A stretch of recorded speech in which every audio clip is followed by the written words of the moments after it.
Hi అండి. Welcome to my channel. మీరందరూ బాగున్నారా అండి? నేనైతే చాలా బాగున్నాను. మీరందరూ కూడా బాగుండాలని మనస్ఫూర్తిగా కోరుకుంటున్నానండి. ఈరోజు నేనొచ్చేసి ఒక మంచి టేస్టీ జ్యూస్ అయితే చూపించబోతున్నాను. చాలా అంటే చాలా బాగుంటుంది. తియ్యగా, పుల్లగా, కారంగా చాలా అంటే చాలా బాగుంటుంది. మరి ఎలా చేసుకోవాలి ఏంటో ప్రాసెస్లోకి అయితే వెళ్ళిపోదామండి. ముందుగా మనం బత్తాకాయలు అయితే తీసుకోవాలి. బత్తాకాయలు అనేది మనకి కొంచెం పల్చగా ఉన్నవి రసం వచ్చేవి అయితే తీసుకుంటే మనకి ఎక్కువ రసం కూడా వస్తుంది, టేస్ట్ కూడా బాగుంటుంది అనమాట. చూసారు కదా, ఇలా బత్తాకాయలు అయితే తీసుకున్న తర్వాత ఈ బత్తాకాయల్ని శుభ్రంగా ఒకసారి బాగా కడిగేసుకోవాలన్నమాట అండి. ఈ విధంగా కడిగేసుకున్న తర్వాత ఇలా చెవురు మొదలు కాకుండా మయంగా ఈ విధంగా కట్ చేసుకోవాలన్నమాట అండి. చూసారు కదా, ఇదే విధంగా మిగిలిన బత్తాకాయలన్నీ కూడా కట్ చేసుకోవాలన్నమాట అండి. మన ఇంట్లో ఉన్న ఫ్యామిలీ మెంబర్స్ని బట్టి మనం బత్తాకాయలు అయితే కోసుకోవాల్సి ఉంటుంది అనమాట. చూసారు కదా, ఇలా బత్తాకాయలన్నీ కూడా చక్కగా 2 భాగాల కింద అయితే చేసేసుకుని పక్కన పెట్టుకోండి. ఇప్పుడు మనము ఇలా బత్తాయి జ్యూస్ తీసుకునేదైతే తీసుకోవాలన్నమాట. ఇలా తీసుకుంటే మనకి ఈ బత్తాయి జ్యూస్ అనేది పల్ప్ అనేది పైనుండిపోయి గింజలు ఇవన్నీ కూడా పైనుండిపోయి జ్యూస్ అనేది కిందకైతే ఫిల్టర్ అవుతుంది అనమాట. చూసారు కదా, ఇలా తీసుకున్న తర్వాత ఒక్కొక్క బత్తాకాయని తీసుకుని ఈ విధంగా మంచిగా స్మాష్ చేసుకుంటూ ఈ విధంగా ఇలా మంచిగా ప్రెస్ చేస్తూ మంచిగా చేసుకోవాలన్నమాట. అలా చేసుకుంటే మనకి జ్యూస్ అనేది చక్కగా ఫిల్టర్ అవుతుంది అనమాట అండి. మీకు పల్ప్ కూడా ఇష్టం అనుకుంటే గింజలు అనేవి తీసేసుకుని ఈ పల్ప్ కూడా వేసుకోవచ్చండి, చాలా బాగుంటుంది. కొంచెం మంది పిల్లలు అయితే ఇష్టపడరు కదండి, అలాంటి వాళ్ళ కోసం ఇలా పల్ప్తో సహా ఈ విధంగా అయితే తీసేసుకోవాలన్నమాట.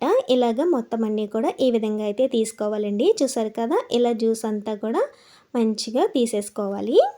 ఇలా మనము ఒక 2-3 బత్తాకాయలని ఈ విధంగా మంచిగా చేసుకున్న తర్వాత ఈ జ్యూస్ని ఇప్పుడు మనము వేరొక బౌల్లోకి అయితే వేసుకోవాలండి. మనకి ఇది నిండిపోతూ ఉంటుంది ఒక్కొక్కసారి, అప్పుడు మనం చూసుకుని వేరొక బౌల్లోకి అయితే వేసుకోవాలండి. చూసారు కదా, ఈ విధంగానే మనం మిగిలిన బత్తాకాయలన్నీ కూడా నీట్గా ఈ విధంగా అయితే జ్యూస్ అయితే తీసుకోవాల్సి ఉంటుంది అనమాట. ఇలా తీసుకుంటే మనకి బత్తాయి జ్యూస్ అనేది చాలా టేస్టీగా ఉంటుంది అనమాట అండి. చూసారు కదా, ఇలా తీసుకుని ఈ బత్తాయి జ్యూస్ని ఒక బౌల్లోకి అయితే వేసేసుకోవాలండి. మనకి ఈ సీజన్లో బత్తాకాయలు అనేవి బాగా ఎక్కువగా దొరుకుతూ ఉంటాయి కాబట్టి డెఫినెట్లీ ట్రై చేయండి. టేస్ట్ అయితే చాలా బాగుంటుంది అనమాట. ఇదే విధంగా మిగిలిన బత్తాకాయలన్నీ కూడా ఈ విధంగా జ్యూస్ చేసుకుంటూ ఇలాగ ఫిల్టర్ చేసుకోవాలన్నమాట. ఇలా చేసుకున్న ఈ జ్యూస్ అంతా కూడా ఒక బౌల్లోకి అయితే వేసేసుకోవాలండి. చూసారు కదా, మొత్తం అంతా కూడా జ్యూస్ అయితే ఈ విధంగా ప్రిపేర్ చేసుకున్న తర్వాత ఇప్పుడు మనము ఇందులోకి ఒక పావు కప్పు వరకు వాటర్ అయితే వేసుకోవాలండి.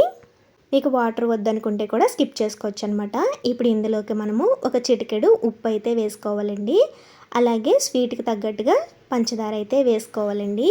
ఇలా సాల్ట్ పంచదార వేసుకున్న తర్వాత మంచిగా ఒకసారి బాగా కలుపుకోవాలి. ఈ పంచదార మొత్తం కరిగేటంత వరకు ఈ విధంగా బాగా కలుపుకోవాలన్నమాట అండి. చూసారు కదా, పంచదార అంతా కూడా చక్కగా జ్యూస్లో కలిసిపోయింది కదండి. ఈ విధంగా కలిసిపోయిన తర్వాత ఇప్పుడు మనము ఇందులోకి ఐస్ ముక్కలు కానీ లేదంటే ఐస్ క్రష్ చేసుకుని ఈ విధంగా కూడా వేసుకోవచ్చు అనమాట. ఇలా వేసుకున్న తర్వాత ఇప్పుడు ఇందులోకి ఒక పావు టేబుల్ స్పూన్ వరకు కారం అయితే వేసుకోవాలండి. కారం వేసుకుంటే టేస్ట్ అనేది చాలా బాగుంటుంది.